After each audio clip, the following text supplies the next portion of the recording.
বাংলাদেশ ও ভারতের মধ্যকার বর্তমান কূটনৈতিক উত্তেজনার প্রেক্ষাপটে চিকেন স্নেক বা শিলিগুড়ি করিডোর আবারও ভূরাজনৈতিক আলোচনার কেন্দ্রবিন্দুতে পরিণত হয়েছে। দুই দেশের রাজনৈতিক বক্তব্য ও পাল্টাপাল্টি প্রতিক্রিয়ায় এই করিডোরকে ঘিরে নিরাপত্তাহীনতায় ভুগতে শুরু করেছে ভারত। একদিকে চীন, আরেকদিকে বাংলাদেশ থেকে কড়াভাবে বার্তা দেয়ায় বেকায়দায় পড়েছে নয়াদিল্লি। এই পরিস্থিতিতে কৌশলগত চিকেন স্নেক নিয়ে রাতের ঘুম হারাম ভারতীয়দের।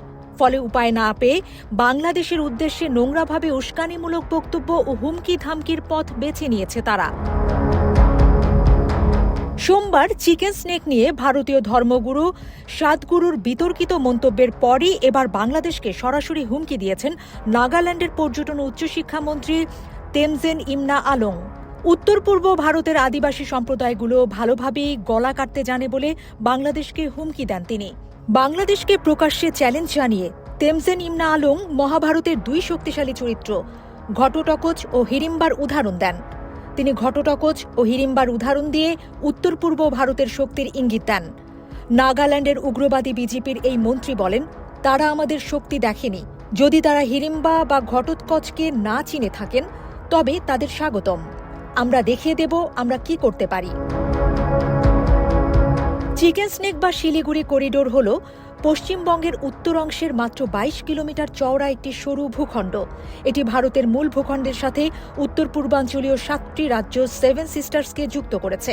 এই করিডোরটি নেপাল, ভুটান, বাংলাদেশ এবং চীনের মাঝখানে অবস্থিত হওয়ায় সামরিক ও কৌশলগতভাবে অত্যন্ত সংবেদনশীল।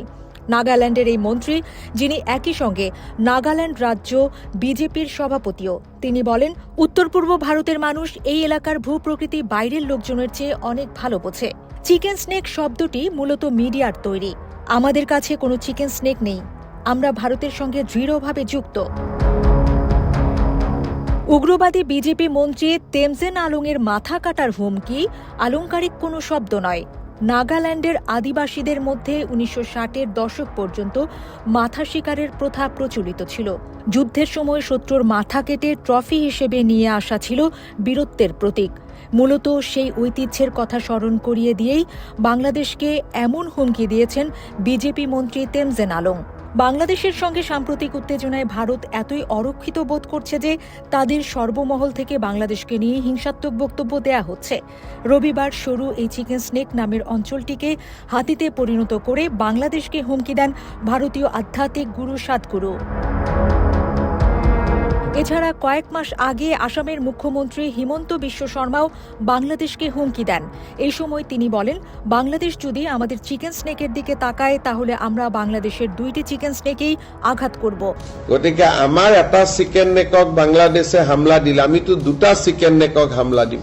আমাৰ যিটো চিকেন নেক আছে মেঘালয় দি চিটাগং পোৰ্টত, সেইটো চিকেন নেক আমাৰ চিকেন নেকতকৈ সৰু, ৰিং এটা দলিয়ালেই পাই যায়। একটি হলো মেঘালয়ের পাশ দিয়ে চট্টগ্রাম বন্দরের সঙ্গে যুক্ত করিডোর, যা ভারতের চিকেন স্নেকের চেয়ে সরু এবং খুব কাছেই অবস্থিত। ভারতীয় মন্ত্রী ও নেতারা বাংলাদেশের বিরুদ্ধে যে আগ্রাসী অবস্থান নিচ্ছেন তা দুই দেশের দীর্ঘদিনের নিরাপত্তা সহযোগিতার সম্পর্কে বড় ধরনের ফাটল হিসেবে দেখা দিচ্ছে বলে আশঙ্কা করছেন তারা।